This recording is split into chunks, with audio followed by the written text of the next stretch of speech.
Paka-vocal dito, no? Ni Coach Shane Giao. Vocal. Vocal.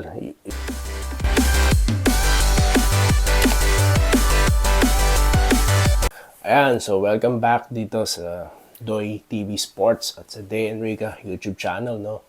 At of course, tayo po ngayon ay mag-uusap, no? Ng nagaganap na PBA semifinals, no? Ito ay sa pagitan ng mga kupunan ng San Miguel, no? At ng isa sa mga kupunan ni MVP at ang isang malupit na kupunan na katulad ng Rain or Shine na independent team na nakikipagsalpukan, no, sa mga malalakas at malalakas na company tuloy, kupunan. Parehas din yun. So yun nga, ang bakbakang San Miguel Beermen at ito pong Rain or Shine, Elasto Painters, no? At alam naman po natin, napaka-vocal dito, no? Ni Coach Shane Giao. Vocal. Vocal. Ibig sabihin yung prangka, no? Hindi, alam nyo na. Tapos, and the other hand naman, ito naman pong Barangay Ginebra, no? Ating paboritong kupunan. At itong kupunan ng Meralco Bolts. Ayan. At ano na bang standing dyan, no?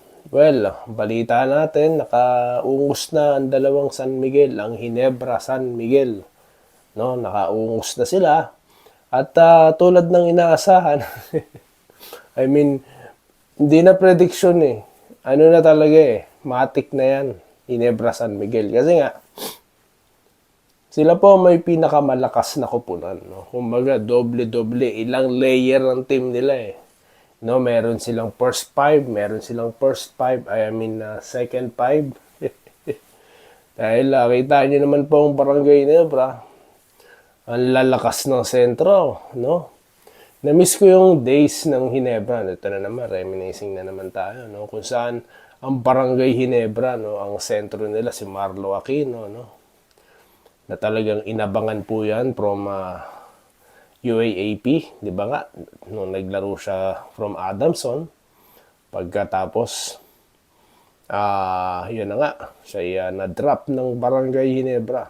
That was before, no? Ngayon, yung mga malalakas na kupunan, hindi natin alam, yung mga malalakas na kupunan tuloy, malalakas na players, kung saan maglalaro yan, kung maglalaro pa ba ng PBA yan, o sa abroad maglalaro, we can't blame them. Napakaganda po na opportunities doon, no? Tulad natin dito. So, yun nga. Tapos, sa bench naman lang, Wilmer Ong, no?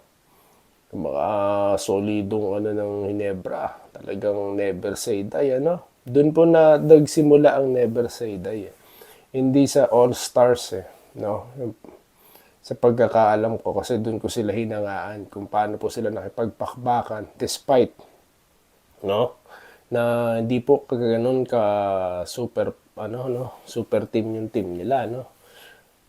Biruin nyo nung 1920 early 2000, no, ang PILAM pa lang nila noon si Elmer Lago, no, ang nag-iisang PILAM nila doon. The rest talagang solid mga Pilipino talaga yung mga yon, no.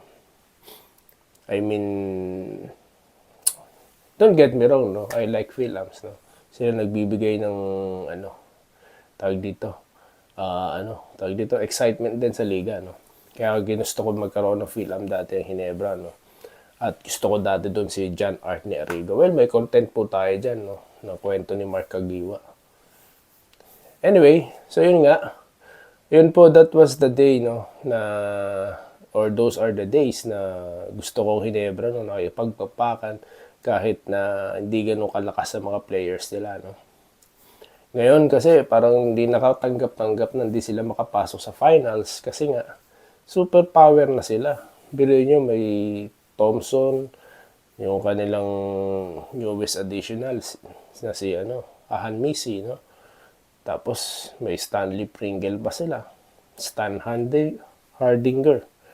at ito si Japet Aguilar, no? Kung di sila makapasok sa finals, ano yun? Wasted, no? Kaya talagang inaasahan na sa on the other hand naman, ito ng San Miguel Beermen. Kalokohan din kung di sila makapasok dahil lakas-lakas. Meron silang pinaka-dominanting sentro sa liga, ilang beses nag-MVP. Diba? Kaya nga dapat wala nang height limit ng imports. Paano naman mabantayan? Brain nyo si Bo Belga, di naman din ka, alam naman natin malakas si Bo, pero kita nyo naman sa height difference. Diba?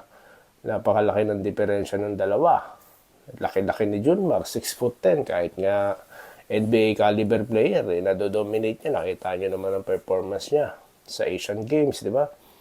Talagang Junmar, ang lakas talaga, no?